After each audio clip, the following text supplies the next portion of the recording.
나 혼자 떠나는 여행 네 번째. 체코슬로바키아, 오스트리아, 슬로베니아, 크로아티아, 헝가리. 오늘은 여행 4일차 오스트리아의 할슈타트를 가는 날입니다. 체스키 부데요비체의 스파 호텔 비타에서 차린 맛있는 아침을 먹고 힘차게 하루를 시작합니다. 매일 바뀌는 호텔에서 준비하는 아침 조식에 대한 기대가 큽니다. 역시 맛있었습니다. 우리의 베스트 드라이버 미스터 고란이 운전하는 버스를 타고 우리는 할슈타트로 출발합니다. 오늘은 체스키 부데요비체를 출발해서 린츠를 거쳐 할슈타트까지 136마일 3시간가량을 이동합니다.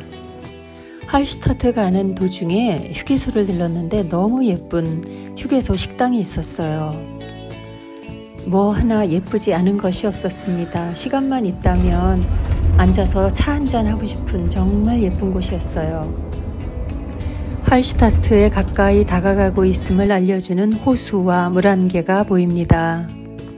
달리는 길에는 터널도 지나고 아름다운 시골 마을도 지나고 그렇게 3시간을 달려 할슈타트에 도착을 했습니다. 우리는 할슈타트 호수를 전체 조망할 수 있는 전망대까지 오르기 위하여 푸니쿨라를 이용하여 전망대로 올라갑니다. 지금이 비수기라서 그런지 가자마자 푸니쿨라에 오를 수 있었습니다. 굉장히 가파른 경사의 푸니쿨라는 단 1분 만에 소금광산 전망대에 도착합니다. 저 아래로는 할슈타트 마을이 보이고 이 호수가 있는 이 작은 마을이 알프스 산들이 에워싸고 있는 것을 볼 수 있습니다. 할슈타트는 마을과 호수 주변이 유네스코 세계유산으로 지정이 되어 있다고 합니다. 할슈타트 마을은 잘츠칸머구츠 마을 중 가장 안쪽에 자리 잡고 있다고 합니다. 전망대에 가까이 다다르자 푸니쿨라의 속도가 서서히 줄어듭니다.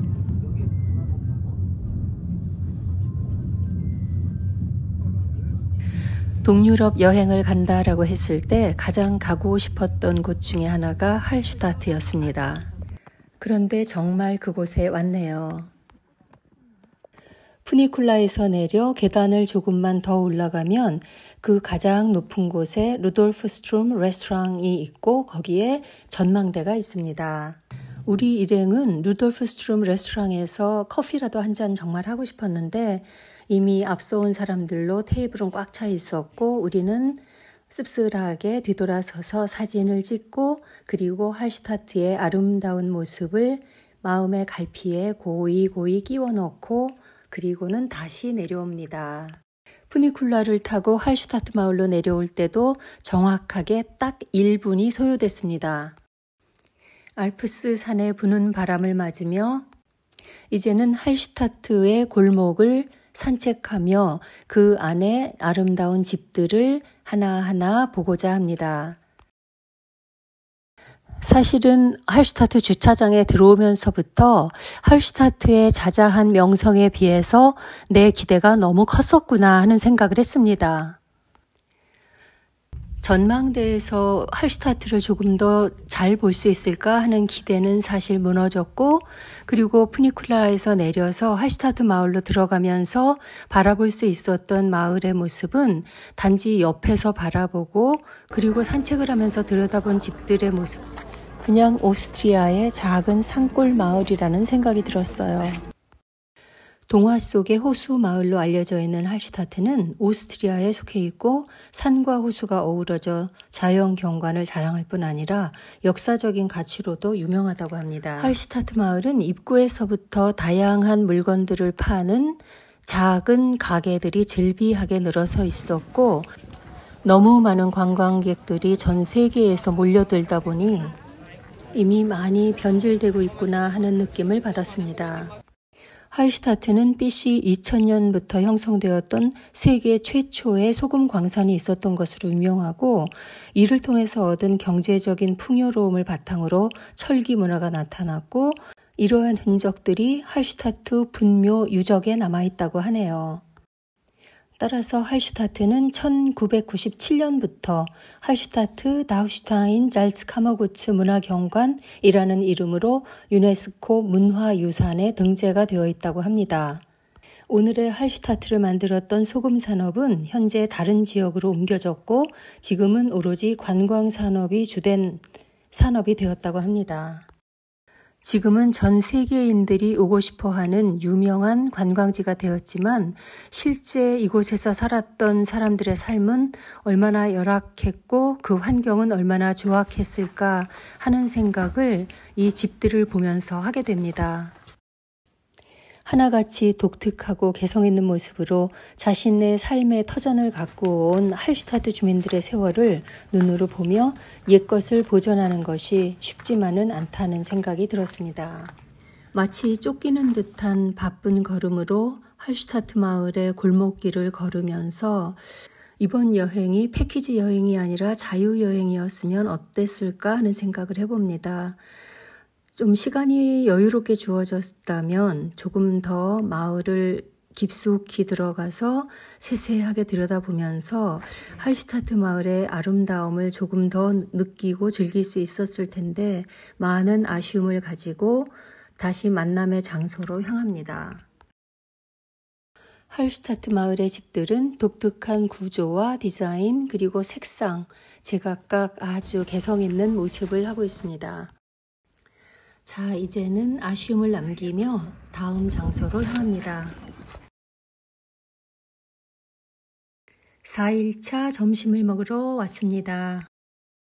카페 겸 식당인 이곳에서 먹은 음식은 오스트리아식 돈가스입니다. 점심 식사 후의 일정은 할슈타트에서 출발해서 잘츠칸머구트 지역의 몬제 호수에서 유람선을 타는 일정입니다. 선착장으로 가는 길에 모차르트 생가를 잠시 들러 외관을 보고 유람선 선착장으로 향합니다.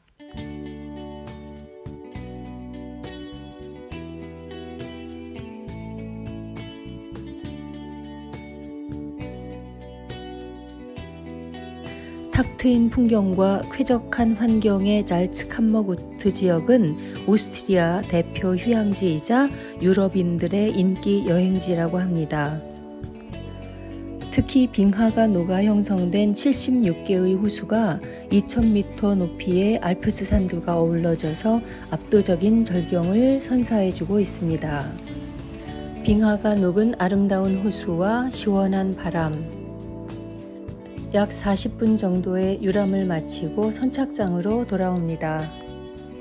저는 이번 패키지 여행에서 잘츠칸머구츠 지역에 정말 꼭 가보고 싶었던 샤프베르크 산악 열차를 타보지 못한 점이 많이 아쉬웠습니다. 우리는 숙소로 가기 위해 버스를 타러 가는 중에 바실리카 몬트제 성당에 들러 잠시 구경을 합니다. 인근 식당에서 저녁으로 미트볼을 먹었습니다. 우리는 몬트제를 출발하여 38마일 거리에 떨어져 있는 토레노 호프 호텔로 이동합니다. 깜깜해서 호텔에 도착했던 터라 부지런히 방 키를 받아가지고 올라갑니다. 지난밤에 2시간밖에 못 자고 그리고 오늘 하루 종일 워낙 분주하게 움직였던 터라 좀 좋은 곳에서 쉬고 싶었는데 호텔 방은 보시다시피 이런 상황입니다. 방 내부는 너무나도 단출하고 열악하고 침대는 삐걱거리고 우풍은 세고 완전 옛날식 열쇠로 2바퀴 돌려서 문을 잠갑니다. 제법 피곤했던 오늘 하루 이제 잠자리에 듭니다. 동유럽 패키지 여행 5일차에는 잘츠부르크의 호엔 잘츠부르크 성과 멜크의 수도원을 들릅니다. 혼자 떠나는 패키지 여행 5일차에서 뵙겠습니다.